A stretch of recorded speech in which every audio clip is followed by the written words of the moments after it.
सर्व जीवानां सब्बे जीवा कमन्तु मे मित्ते मे सर्वभूतेषु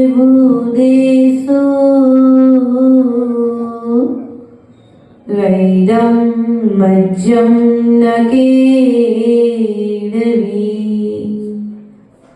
बोले अनंत अनंत सत्य परमेष्ठी भगवान की देवादिदेव मुलाही चिंतामणि पार्श्वनाथ भगवान की सासनायक भगवान महावीर स्वामी की आचार्य भगवंत कुंदकुंद स्वामी की आचार्य भगवंत विराग सागर जी विशुद्ध सागर जी विभव सागर जी महाराज की उत्तम क्षमा धर्म की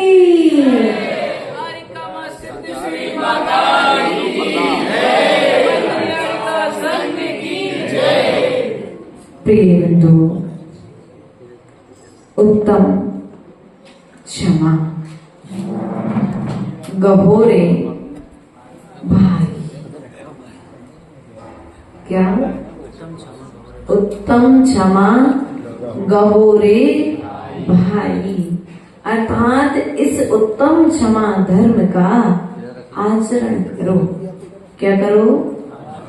इस उत्तम क्षमा धर्म का आचरण करो। तो आचरण क्यों करो? प्रश्न आता है। आपको कोई भी कार्य करने के लिए कहा जाए तो आपके मन में प्रश्न आएगा कि ये कार्य में क्यों करूं? तो आचार्य भगवंत ने उत्तर देते हुए कहा कि इस भव पर भव जस सुखदायी, अर्थात यदि तुम इस भव में और पर भव में यदि तुम सुख चाहते हो, यश को चाहते हो, तो तुम क्या करो? क्षमा को धारण करो। सामान्य क्षमा की बात नहीं है, पूर्व में उत्तम लगा दिया गया है। उत्तम अर्थात श्रेष्ठ। क्या? उत्तम अर्थात श्रेष्ठ, जो सर्वश्रेष्ठ है, जगत पूज्य है, ऐसी क्षमा को धारण करो। आज तक हमने क्षमा को धारण तो किया है, लेकिन उत्तम क्षमा को धारण नहीं किया। जहां पर बिना गलती के भी क्षमा मांगने का भाव आ जाए, वहां पर होती है उत्तम क्षमा। प्रिय बंधु, आज उत्तम क्षमा का पर्व है। बिना गलती के पार्श्वनाथ भगवान कमठ के लिए क्षमा करते चले गए, इसलिए तो उन्होंने उत्तम गति को प्राप्त कर लिया है। प्रिय बंधुओं, यदि हमें उत्तम गति, श्रेष्ठ गति को प्राप्त करना है तो हमें उत्तम क्षमा को धारण करना पड़ेगा। लेकिन क्षमा को वस्त्रों की तरह धारण नहीं करना। भैया विनाश, क्षमा को वस्त्रों की तरह धारण मत करना कि सुबह पहने शाम को बदल लिए। ऐसा नहीं करना, क्योंकि उत्तम क्षमा वही है जो एक बार धारण करने के पश्चात में फिर उसे त्यागा न जा सके। लेकिन आपके साथ स्थिति क्या है कि सुबह तो हम क्षमा करते हैं और शाम को फिर झगड़ा, शाम को फिर कसाए। बताओ, आपकी इस तरह की क्षमा से आपका कुछ कल्याण होने वाला है क्या? एक बार व्यक्ति के विषय में मन में जब क्षमा आ जाए, फिर उस व्यक्ति के ऊपर क्रोध भी होता रहे, वो व्यक्ति तुम्हारे ऊपर क्रोध भी करता रहे, लेकिन तुम पर कोई फर्क। पृथ्वी से सीखो क्षमा करना। क्या? ये प्रकृति का प्रत्येक कण कण तुम्हारे लिए क्षमा की सीख देता है। प्रत्येक कण कण तुम्हारे लिए क्षमा का आचरण सिखाता है। हमारी प्रकृति हमें क्षमा का आचरण सिखा रही है। पृथ्वी से सीखो। उस पृथ्वी को व्यक्ति खोदता है, पैरों से रोता है, मल का त्याग करता है, थूक देता है उस पृथ्वी पर, लेकिन फिर भी पृथ्वी उस व्यक्ति के प्रति बदलेगा भाव। यह प्रकृति हमें क्षमा का आचरण करना सिखाती है। यह प्रकृति हमारे लिए वृक्षों से सीखो क्षमा का आचरण। जिन वृक्षों से तुम फल तोड़ते हो, जिन वृक्षों के लिए एक दिन तुम जड़ से समाप्त कर देते हो, वे वृक्ष तुम्हारे लिए जीवन भर मीठे फल दिया करते हैं। तुम उनकी कटाई छटाई कर देते हो, वे वृक्ष तुम्हें छाया दिया करते हैं। इस प्रकृति से सीखिए क्षमा करना, क्योंकि आप प्रकृति पुरुष हैं। क्या है? आप प्रकृति पुरुष हैं। आपका जन्म प्रकृति के सहयोग से हुआ है, निमित्त से हुआ है। तो प्रकृति की तरह हमारे भीतर में गुण आना चाहिए। जल से सीखो क्षमा करना। जो कष्ट सहन करके बाहर से जब भीतर से जब बाहर की ओर आता है, तो उसे कितना करंट बिजली का पावर सहन करना पड़ता है, लेकिन फिर भी तुम्हें स्वच्छ बनाने के लिए वह तुम्हारे पाइप तक। जल हमें क्षमा का आचरण सिखाता है, वृक्ष हमें क्षमा का आचरण सिखाते हैं, पृथ्वी हमें क्षमा का आचरण सिखाती है, ये वायु हमें क्षमा का आचरण सिखाती है। लेकिन हम मनुष्य नादान हैं। हम क्षमा के लिए किताबों में ढूंढने के लिए जाते हैं। क्षमा कहीं किताबों में नहीं है, क्षमा किसी के घर पर नहीं है। क्षमा तो हमारे बीच में और हमारे भीतर में विराजमान है। उसे कहीं पृथ्वी पर पर्वत पर ढूंढने की जरूरत नहीं है। उस क्षमा को तो अपने भीतर में ढूंढने की जरूरत है। प्रिय बंधुओं, क्षमा का आचरण हमारे लिए ऊर्ध्व गति को प्रदान करता है। क्षमा हमें क्या क्या देती है? क्षमा हमारे बैर को मिटा देती है। क्षमा हमारे विरोध को नष्ट कर देती है। क्षमा हमारे भीतर के द्वंद्व को शांत कर देती है। क्षमा हमें निर्दोष बना देती है। क्षमा हमें निर्विकल्प बना देती है। क्षमा हमें शांति देती है। लेकिन हम शांति को पाने के लिए विधान तो करते हैं, शांति को पाने के लिए शांति धारा तो करते हैं, लेकिन शांति को पाने के लिए क्षमा नहीं करते। भैया सही ध्यान रखना। शांति धारा की आपने बहुत अच्छा किया। शांति धारा के साथ साथ में जो जल प्रभु के मस्तिष्क से चरणों तक होता हुआ थाल में आया, उस जल को तुमने अपने मस्तिष्क पर लगा लिया। यदि उस जल के साथ साथ में क्षम प्रभु का एक गुण तुम्हारे मस्तिष्क में आकर के विराजमान हो जाता, तो तुम भी प्रभु की तरह पूजा को प्राप्त हो जाते। समय प्रभु का गंधोदक तो मस्तिष्क में आया, लेकिन प्रभु के जैसा एक गुण, ज्यादा गुण मत लाओ, एक गुण मात्र ला लो। कौन सा गुण? शा प्लस मां, अर्थात जो मां की तरह आचरण किया जाता है उसे कहते हैं क्षमा। एक मां जिससे उसका बच्चा जीवन भर सताए, लेकिन मरती श्वासों तक वह माँ उस बच्चे को दुआ प्रदान करती है, उस बच्चे को कभी बदुआ, अर्थात जो माँ की तरह हमारा साथ देती है, हमें उन्नति की ओर ले जाती है, वह कहलाती है क्षमा। लेकिन हमने क्षमा को तो मित्र नहीं बनाया है, हमने क्रोध को अपना साथी। भैया क्रोध के बिना काम, बोलो तो, क्रोध के बिना काम नहीं चल सकता है। इसलिए छोटी छोटी बातों पर हम क्षमा को भूल करके क्रोध करना प्रारंभ। क्षमा को मित्र बनाओ। नाम की क्षमा नहीं दीपेश, गुण रूपी क्षमा। नाम की क्षमा तो बहुत मिलेगी, लेकिन आचरण की क्षमा को यदि प्राप्त करना है तो तुम्हारे लिए जिनवाणी का रसास्वादन करना पड़ेगा, क्योंकि जब ज्ञान होगा तब आचरण हो जाएगा। प्रिय बंधु, क्षमा के विषय में तीर्थंकर भगवंतों ने क्या किया? तीर्थंकर भगवान के आचरण को जब उठा करके देखो तो ऐसे तीर्थंकर, कितने तीर्थंकर हुए जिनके ऊपर उपसर्ग नहीं हुए, और हम भगवान तीर्थंकर भगवान के वंश के हैं, हो कि नहीं हो? भगवान के गोत्र के हैं, उनके वंश के अंश हैं, लेकिन फिर भी उनके वंश के अंश का हमारे ऊपर में कोई प्रभाव क्यों?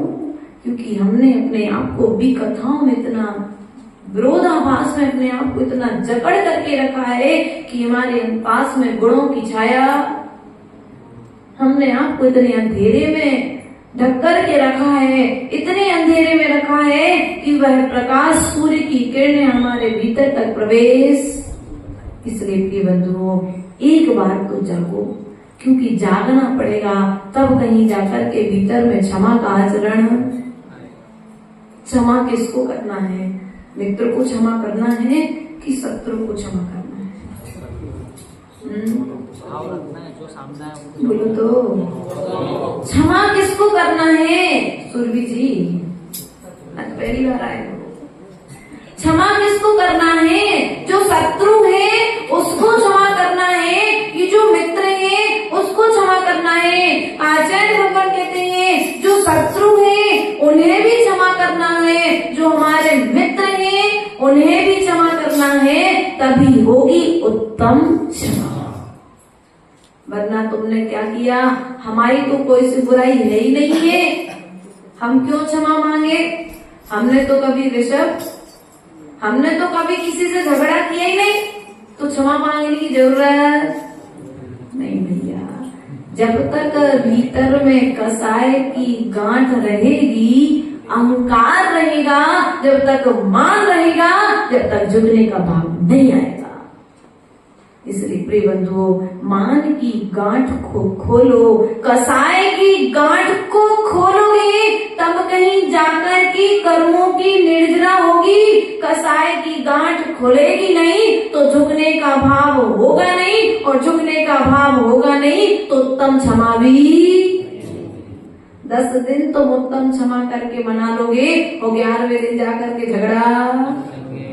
इस क्षमा की बात यहाँ पर नहीं कही जा रही है।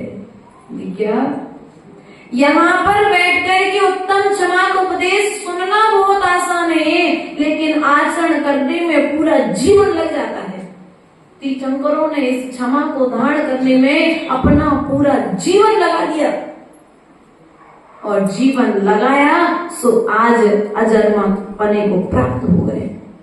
लेकिन हमारा जीवन छोटी छोटी बातों पर, व्यक्ति बड़ी बातों पर क्रोध नहीं करता है, बड़ी बातों पर गुस्सा नहीं होता है, छोटी छोटी बातों पर गुस्सा होता है। और तो और एक स्थिति और बन गई, बच्चों को घर में छोटे छोटे बच्चे जिनने हमें दुनिया नहीं देखी है, वे क्या कहते हैं?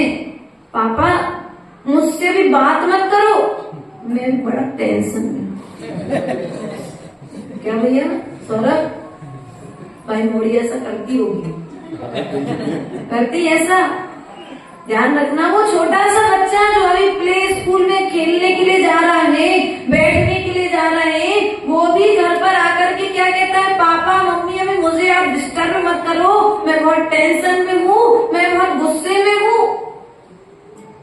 ध्यान रखो, जिसे अभी दुनिया का कोई ज्ञान नहीं है, उस बच्चे को टेंशन, उस बच्चे को गुस्सा। गुस्सा कब आएगा? जब हमारे मन की बात, बोलो तो, क्यों हमने ऐसी अपेक्षाएं ही क्यों रखी जो अपेक्षाएं पूरी ना हो सके? उन अपेक्षाओं की उपेक्षा तुम कर दो, क्रोध आना बंद हो जाएगा। श्रेयस, तुम अपेक्षा की उपेक्षा कर दो, क्रोध आना अपने आप बंद।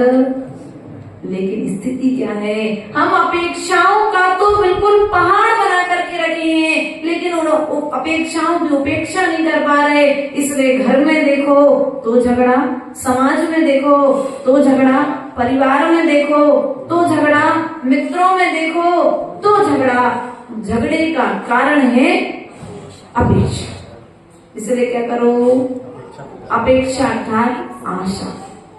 आशा अर्थात तुम्हारा विश्वास है कि हम माता जी को लेकर के आए हैं तो सब लोग चौका, सब लोग प्रवचन सुनने आएंगे, सब लोग दान देंगे, और नहीं दिया तो लो तो अब क्या आएगा। अब आपने अपेक्षा करके रखी है तो गुस्सा ना परिवार में अपेक्षा रखो, ना समाज में अपेक्षा रखो, ना राष्ट्र के किसी कार्य से अपेक्षा रखो, तब कहीं जाकर के उत्तम क्षमा का आचरण होगा। आज घर में दुख का कारण है अपेक्षा, नाम की नहीं आशा। जो तुमने पत्नी से आशा करके रखी है, माँ दुखी है इस बात से कि बहू आएगी पैर दबाएगी, पैर नहीं दबाए सास को बहू के पैर दबाने पड़े, उल्टा हो गया। अब बेटे को ये देख करके गुस्सा आ रही है, मेरी माँ की जिंदगी, मेरी माँ की जिंदगी बर्बाद हो गई। सोच करके तो कुछ लाए थे और हो तो कुछ। अब पति पत्नी के बीच में झगड़ा होगा कि नहीं होगा। देखो जो लोग अनुभूत है उनको हंसी आ रही है, जो लोग अनुभूत नहीं है बेचारे वे सोच रहे कि हो क्या रहा है। ध्यान रखना प्रिय बंधुओं, किसी भी व्यक्ति से अपेक्षा मत रखो, क्योंकि अपेक्षा रखोगे। आज दोनों माता जी हमारे पास में है, ये चार ब्रह्मचारी हमारे पास में है, अपेक्षा लेकर के आ जाए मोक्ष मार्ग पर कि हम माता जी के सब काम करेंगे तो माता जी का प्रेम हम पर बरसेगा। सुबह से लेकर के शाम तक बहुत अच्छी सेवा की, जो हमको चाहिए था वो हर सब कुछ चीज हमारी टेबल पर हर समय पर हमको व्यवस्थित मिल रही, लेकिन फिर भी क्या हुआ, माता जी तो हमसे प्यार से बोलती नहीं है, तो क्या होगा, गुस्सा आएगी। अब वो गुस्सा सैलेस भी किस पर आएगी, हम पर नहीं आएगी वो गुस्सा, वो गुस्सा हम पर नहीं आएगी, क्योंकि अपेक्षा हमसे रखी थी, हम इनसे सबल थे और हम पर गुस्सा करेंगी तो जितनी बिगड़ी बात है बात और अब गुस्सा आएगी छोटे पर। अब माता जी की गुस्सा का शिकार होने की अक्षु कौन बनेगी।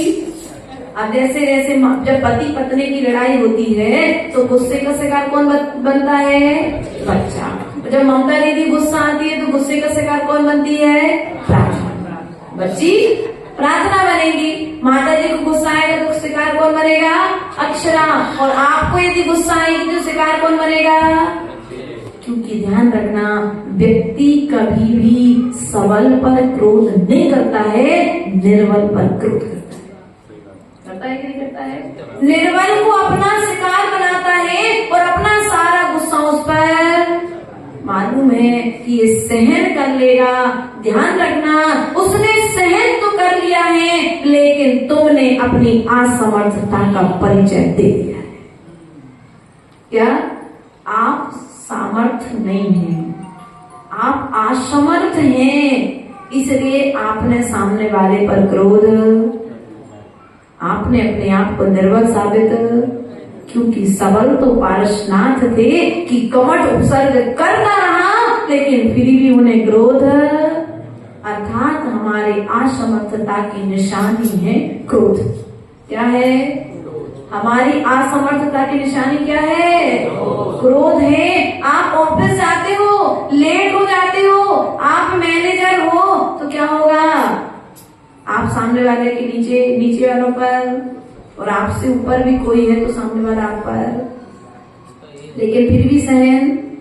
अब जो ऑफिस में झगड़ा हुआ है ना, वो कहाँ पर उतरेगा आकर के, घर पर कौन मिलेगा सबसे अच्छा, जो तुम्हें कभी छोड़ के नहीं जाएगी, जिसे तुम गठबंधन में बांध करके लाए हो, चाहे कुछ भी हो जाए लेकिन वो तुम्हें छोड़ के जाने वाली, ये तुम्हें विश्वास है। ध्यान रखना पंचम काल है, धोखे में नहीं रहना। वो मम्मी पापा का समय गया, वो सुरभि का समय गया। क्यों सुरभि, तुम्हारा समय गया कि सतीश भैया ने कितना भी गुस्सा किया तुमने सहन कर लिया है ना, लेकिन आज का समय नहीं है। तो ऑफिस की गुस्सा यदि सौरभ आकर के आरजू पर उतारोगे तो आरजू कहेगी तुम आओ घर जाने, तो मम्मी जाने, परिवार जाने, हम तो ये चले। होगा ना, आज यही हो रहा है ना। अपन ने अपने निर्बलता को इतना ज्यादा अपने ऊपर प्रभावित होने दिया है कि आज हमारे गुण जागृत नहीं हो पा रहे। इसलिए ध्यान रखिए, हमें यदि संबंधों को स्थापित करना है, संबंधों को व्यवस्थित बना करके रखना है, तो हमें क्षमा को धारण करना पड़ेगा।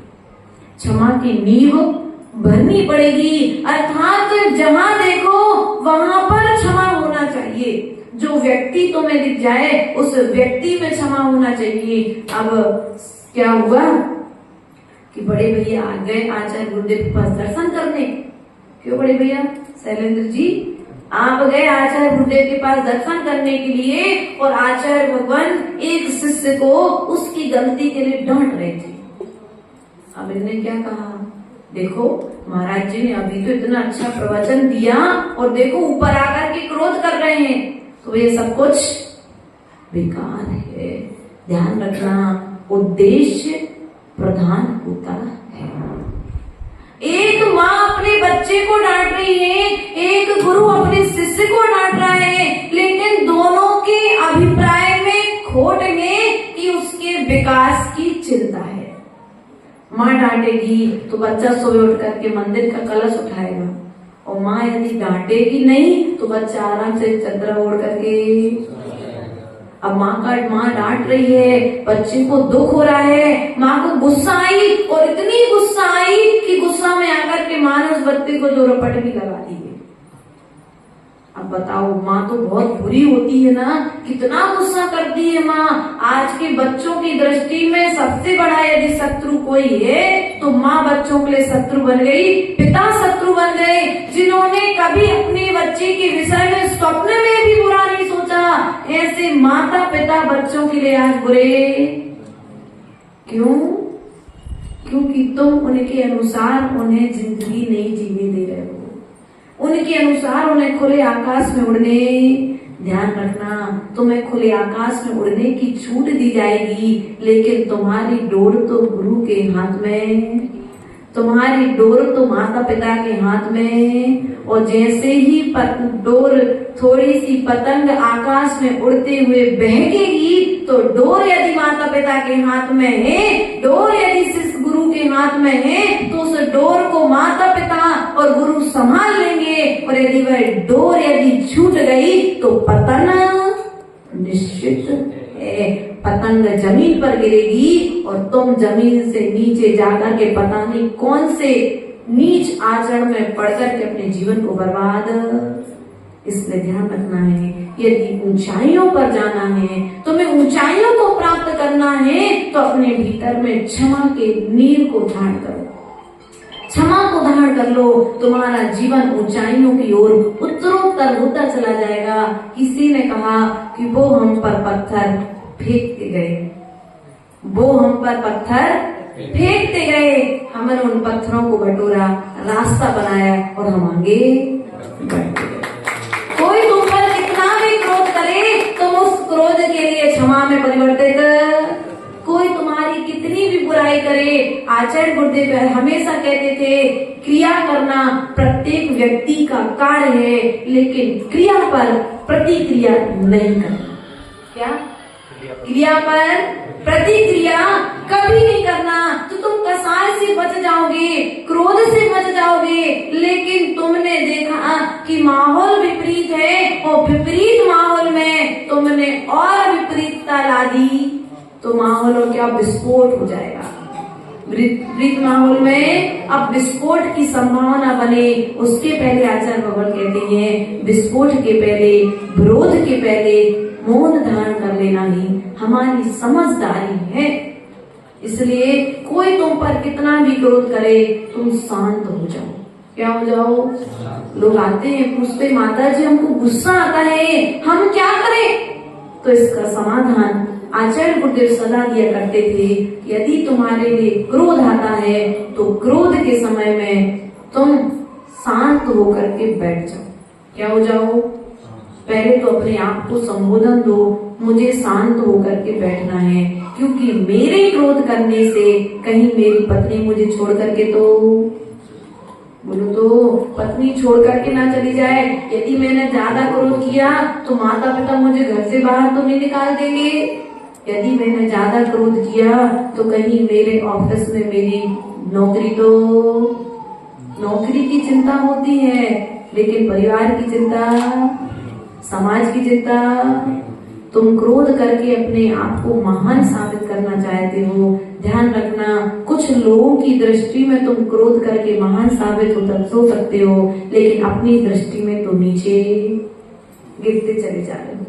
इसलिए दूसरों की दृष्टि की अपेक्षा स्वयं की दृष्टि में उठने का प्रयास करो। स्वयं के गुणों को विकास करने का प्रयास करो, क्योंकि उत्तम क्षमा कहीं किताबों में नहीं मिलेगी, कहीं वनों में और जंगलों में नहीं मिलेगी। वह क्षमा तो तुम्हारे भीतर में मिलेगी। बस उस क्षमा को तुम्हें खोजना पड़ेगा। क्या करना पड़ेगा? अब क्षमा को कहाँ पर खोजेंगे? क्षमा को तुम सामायिक करने बैठो तब तुम क्षमा को खोज सकते हो। जब तुम प्रतिक्रमण करने बैठो तब तुम क्षमा को खोज सकते हो। हम प्रतिक्रमण करते हैं जब बोलते हैं ना, एन दिया, बेन दिया, तेन दिया, चौन दिया, पंच दिया, पूर्वी काया, आउ काया, तेऊ काया, बाऊ काया, बड़पति काया, तस काया, एदिन सिम, उद्दावणम, परिदावणम, विरायणम, उगादो, कदोबा, कारिदोबा, कियंतोबा, समनुमणिदो, तस्मिच्छमे तुक्कड़म। अर्थात एक इंद्री, दो इंद्री, तीन इंद्री, चार इंद्री, पंच इंद्री, संगी पंच इंद्री, असंगी पंच इंद्री, पृथ्वी का एक, जल का एक, अग्नि का एक, वायु का एक, वनस्पति का एक, त्रस का एक आदि जीवों का मैंने दोष लगाया हो, उनको दुख पहुंचाया हो, उनको परितापन किया हो, आदि आदि प्रकार से यदि मेरे निमित्त से मन से, वचन से, काय से इन जीवों का घात हुआ हो तो मैं इनसे क्षमा, मेरा यह दुख किया हुआ कर्म क्या हो, क्षय को। ऐसा शब्दों से तो कहते हो, लेकिन आचरण से बोलो तो एक इंद्री से लेकर के हमने किताबों में जो ये 8 लाइनों का छंद पढ़ करके क्षमा तो मांगी, लेकिन मंदिर से बाहर निकले जिससे पिछले वर्ष झगड़ा हुआ था वो मिल गया। अब उसको देख करके मुंह बनाओगे कि क्षमा करोगे? बोलो तो जिससे झगड़ा हो गया था वो जिज्ञा तुमको बाहर दरवाजे पर टकरागी, तुम्हारी सहेली जो पहले बिल्कुल पक्की दोस्त थी, अब वो बाहर मिल गई। क्या करोगे? या तो रास्ता बदलोगे या उत्तम क्षमा करके आगे। दोनों एक दूसरे से बोलना चाहते हैं भैया दीपेश, दोनों मित्र एक दूसरे से बोलना चाहते हैं, मिलना चाहते हैं, लेकिन भीतर में दोनों के जो अहंकार बैठा हुआ है वो कहता है पहले वो हमसे बोले, दूसरा कहता है वो हमसे पहले बोले, और ये अहंकार दोनों का आपस में मैत्री भाव। बताओ तो कहने से, मात्र पढ़ने से क्या प्रतिक्रमण करने से उत्तम क्षमा हो जाएगी क्या?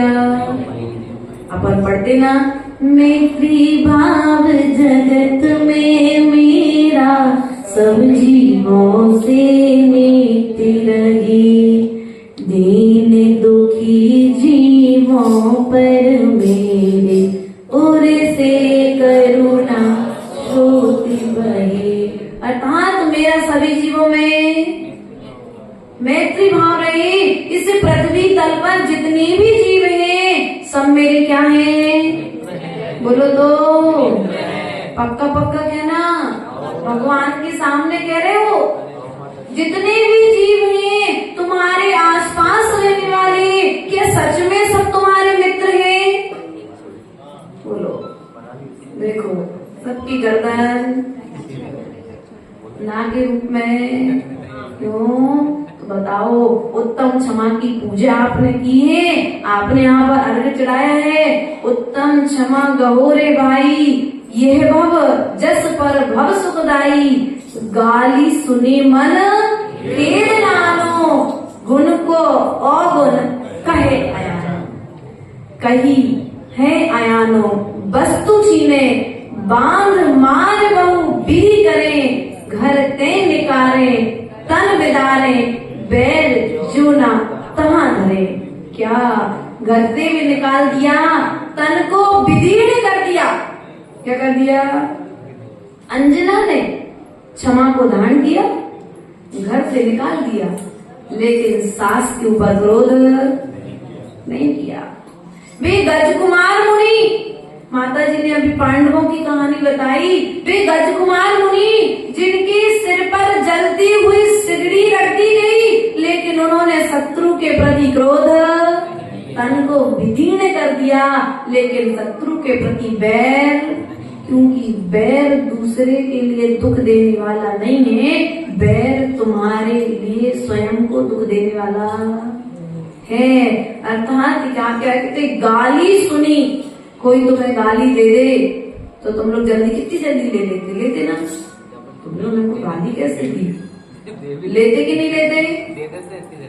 इतनी देर में रिटर्न भी दी हुई चीज ज्यादा देर अपने पास, क्योंकि तुम्हारे पास उसके पास एक चीज, तुम्हारे पास स्टॉक में 4 है। और यदि ऐसा कोई तुम्हारे पास में पैसा लेने वाला आ जाए तो पापा से पूछ के बताते हैं, मम्मी से पूछ करके बताते हैं, परिवार से पूछ करके बताते, भैया तब हम उधार। ध्यान रखना, तुम्हारे मन में पैसे की कीमत थी, लेकिन तुम्हारे भीतर में तुम्हारे गुणों की कीमत, यदि तुम्हारे भीतर में तुम्हारे गुणों की कीमत होती तो तुम शायद सामने वाले ने यदि 1 गाली दी थी तो तुम उसे 4 गालियां। लेकिन आज स्थिति क्या है, हम ईट का जवाब, सब घर में पहलवान बन करके आओ तो मैदान में हम तुमसे ज्यादा, काय में, गाली देने में, झगड़ा करने में, अपने मान की पुष्टि करने में। क्योंकि ध्यान रखना, जब भी क्रोध आएगा मान के साथ में ही आएगा, मान के बिना क्रोध आ ही नहीं सकता है। मैं गलत नहीं हूं तो मैं झुकूं क्यों? मान झुकने नहीं देता सतीश भैया, इसलिए ध्यान रखना।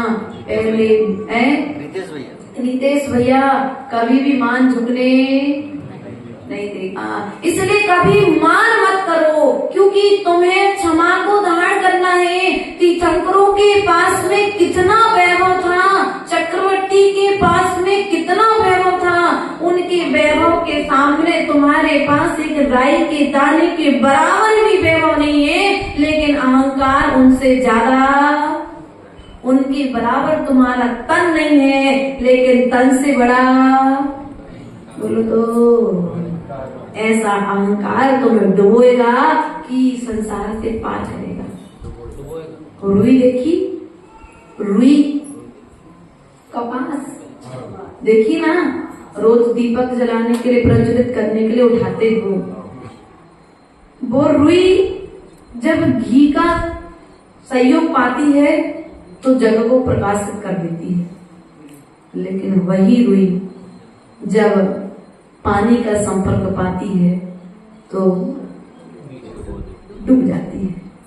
घी का सहयोग पाती है तो रुई जड़ को प्रकाश दे देती है, और वही रुई जब पानी का सहयोग पाती है तो पानी में बस, कसाय और क्षमा में, क्रोध में और क्षमा में इतना ही अंतर है। रुई ने अर्थात इस जीव ने पानी का सहयोग पाया, क्रोध का सहयोग पाया, तो नीचे नीचे नीचे की ओर जाता गया। और इस जीव ने जब गुणों का संपर्क पाया, क्षमा का संपर्क में आया, तो क्या हुआ, उत्तरोत्तर गुणों को प्राप्त होता गया कि नहीं हो गया? तुम चाहते हो कि सब लोग तुमसे प्रेम करें, सब जगह तुम्हारी ख्याति हो, सब लोग तुम्हें माने, तो तुम क्षमा को धारण कर लो। कोई भी तुम्हारे विषय में कितना भी बुरा कह दे, अरे मैं गलत नहीं हूं, तो फिर मेरे विषय में ऐसा क्यों कहा? अब मान आया ना, मैं गलत, जहां पर मैं आया वहीं पर मान। मैंने जब ऐसा कार्य नहीं किया है तो मैं क्षमा क्यों मांगू? मैं क्यों झुकूं? मेरी गलती नहीं है तो कोई बात नहीं, मत झुको, यहाँ मत झुको, नरकों में जाकर के झुकना तो बांधो, पैर बांधो, रात को नींद नहीं आएगी। जिसके लिए तुम क्रोध कर रहे हो वो तो बढ़िया रजाई उड़ करके सो रहा है, लेकिन जिससे तुम क्रोध करके आए हो तो तुम बढ़िया आराम से जाग करके टेंशन में झगड़ा करने वाला तो बढ़िया सो जाता है, और जिससे झगड़ा होता है वो व्यक्ति, क्योंकि सरल परिणामी जो जीव होते हैं जिनके भीतर में कुछ गुण विद्यमान होते हैं, कुछ गुण जो जागृत हुआ करते हैं, उन्हें ऐसा लगता है यार हमने क्यों कह दिया, जरूरत क्या थी मुझे ऐसी बात। अब वो भीतर में पछतावा करते हैं, और प्रातः कालीन बेला जैसी होती है वे उस जीव के पास जाकर के क्षमा। क्या वर्तमान में ऐसे सरल परिणामी जीव हैं क्या अभी भी है? हम तुम वैसे ही हैं। कुछ जीव वर्तमान पंचम काल में भी ऐसे होंगे और हैं, और हम तो कहते किसी दूसरे के पास क्यों जाना पड़े। हमारे आचार्य गुरुदेव भी साक्षात उदाहरण है। उन्होंने यदि कभी हम लोगों को डांट दिया, शैलेश भैया पहले तो डांट देंगे गलती पर क्योंकि संभालना है, लेकिन बाद में जब हम लोग रोने लगते थे तो कहते थे बेटा बुरा लग गया क्षमा कर देना।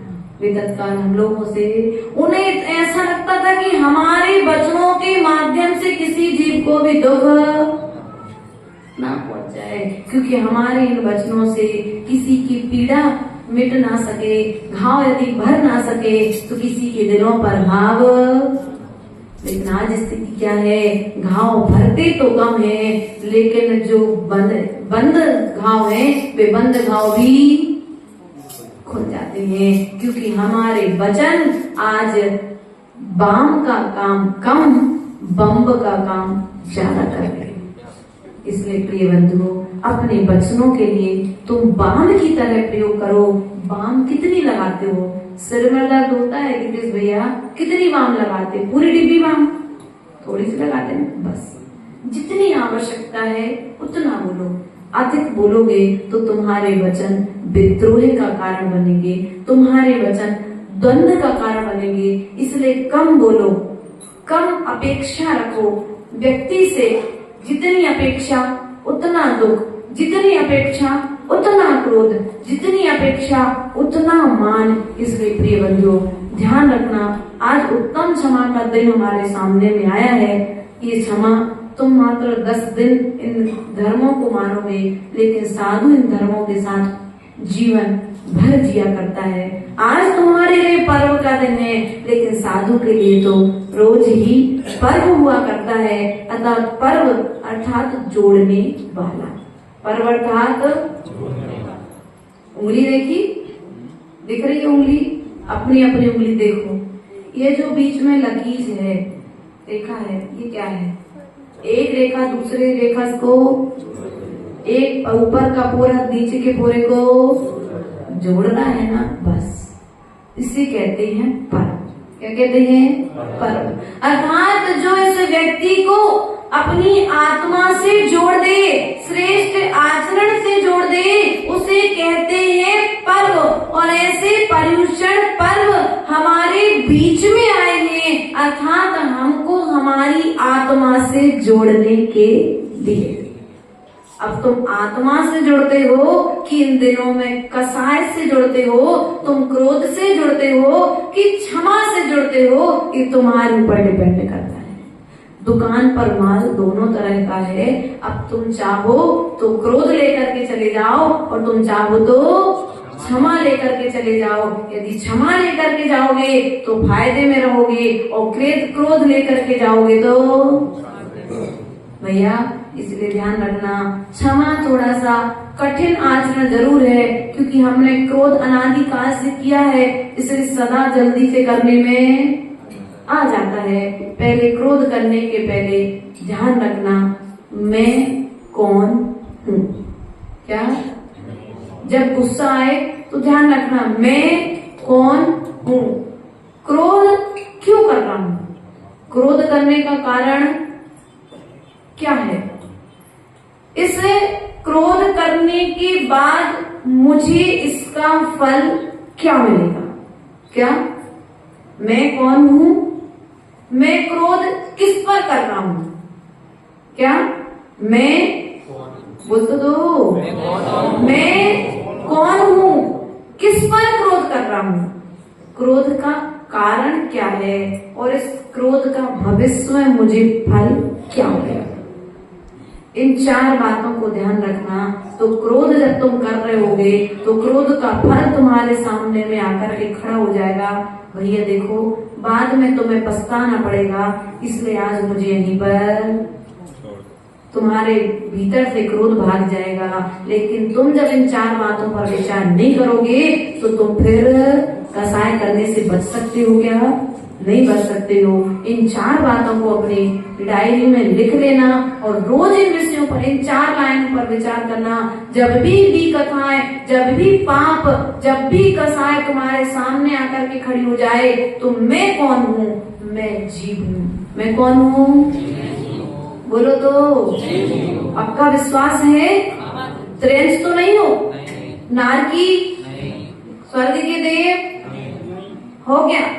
नहीं हो। स्वर्ग के देव भी नहीं हो, नरक के नारकी भी नहीं हो, त्रिंच गति के पशु भी नहीं हो, तो मनुष्य गति के जीव हो। तो मनुष्य गति का गुण क्या है? अर्थात मैं आत्मा हूँ। मैं आत्मा होकर के परमात्मा को प्रकट, क्रोध करके अपने समय को बर्बाद क्यों करना? क्या व्यक्ति क्रोध करता है अपनी गलती को छिपाने के लिए? कई बार क्रोध देखा जाता है जब व्यक्ति अपने आप को गलत करने के बाद चारों तरफ से जब पकड़ा जाता है अपने आप को सही साबित नहीं कर पाता है तो क्रोध का सहारा लेकर के बचने का प्रयास। लेकिन ध्यान रखना, सत्य सदा अपने साथ एक सबूत जरूर रखता है। तुम क्रोध करो, मान करो, मायाचारी करो, छल कपट करो, एक ना एक दिन तुम्हारा पाप तुम्हारे सामने आ जाता है कि नहीं आ जाता है। इसलिए अपने ऐसा कोई काम मत करो जिस कार्य को छिपाने के लिए तुम्हें क्रोध करना पड़े। ये आकर के हमारे धर्म हमें सिखा रहे हैं। कोई तुमको बंधन में डाल दे, चंदन वाला को बंधन में डाल दिया, लेकिन फिर भी उसने सेठानी पर क्रोध नहीं किया है।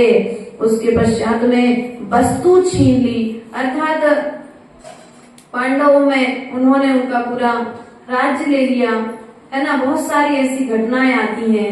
एक कहानी आती है कि सामने वाले का जो धरोहर थी एक वैश्य के यहाँ रखी थी, उसने उसकी धरोहर वापस नहीं की तो उसने विचार किया चलो कम से कम इतनी संपत्ति हमारे पास में है, अगर उसने आधी संपत्ति छुड़ा ली तो कम से कम मेरी जिम्मेदारी आधी। देश भैया, यदि कोई संपत्ति आपकी छुड़ा ले तो आप ऐसा विचार कर पाओगे क्या अखिलेश? कम से कम आधा भार तो हमारा कम नहीं, मेरी संपत्ति कैसे छुड़ाई? अब केस झगड़ा ऐसा नहीं करना है। विशाल हृदय के जो जीव होते थे वे विशालता रखते थे। कम से कम चलो मेरा इतना परिग्रह ले लिया, इतना परिग्रह कम हो गया। आचार्य गुरुदेव की सदा डायरिया घूम जाती थी, क्योंकि आचार्य जी बहुत अच्छे कवि हैं शैलेंद्र भैया। और जब आचार्य जी की डायरी घूम जाती थी तो हम लोग की पहली बार डायरी घूमी तो हमको बड़ा मतलब गुस्सा है कि बताओ इतनी मेहनत से हमने डायरी बनाई, वो गुम गई। तो हम थोड़ा दुखी थे। हमने गुस्सा भी नहीं कर सकते, किस पर गुस्सा करें, क्योंकि चोर का पता है ही नहीं। वे भीतर में थोड़ा सा विकल्पित हो रहे थे। तो आचार्य गुरुदेव से कहा, आचार्य गुरुदेव ने पूछा तो हमने बताया। आचार्य गुरुदेव बोले कोई बात नहीं, तुम्हारी डायरी गुमी है, तुम जितने अच्छे से यूज करते हो उससे ज्यादा अच्छे से सामने वाला यूज करेगा, और तुमने लिखी है तो कोई तुम उससे अच्छा और लिख सकती हो। क्योंकि यदि वही डायरी रहती तो तुम क्या करते, उसी डायरी के सहारे आगे बढ़ते रहते। अब तुम्हें कुछ नया लिखने का मौका, लेकिन इतनी विशाल सोच भीतर में छुड़ाई तो छुड़ाई कैसे, चुराई कैसे? हमें कोई डायरी नहीं, कुछ नया करने का प्रयास करो। अपने विचारों में विशालता लेकर के आओ। कोई यदि तुम्हारी वस्तु छीन ले, कोई तुम्हें मार दे, कोई तुम्हें बांध दे, कोई तुम्हें घर से निकाल दे, तुम्हारे तन का छेदन वेदन कर दे, उसके पश्चात में भी तुम्हें अपने शत्रु के प्रति बुरे भाव नहीं लाना चाहिए। इसी का नाम है उत्तम क्षमा। इन भावनाओं के साथ बोले परम पूज्य आचार्य गुरुवर स्वामी विभव सागर जी महाराज जी की जय। श्री माता जी की जय।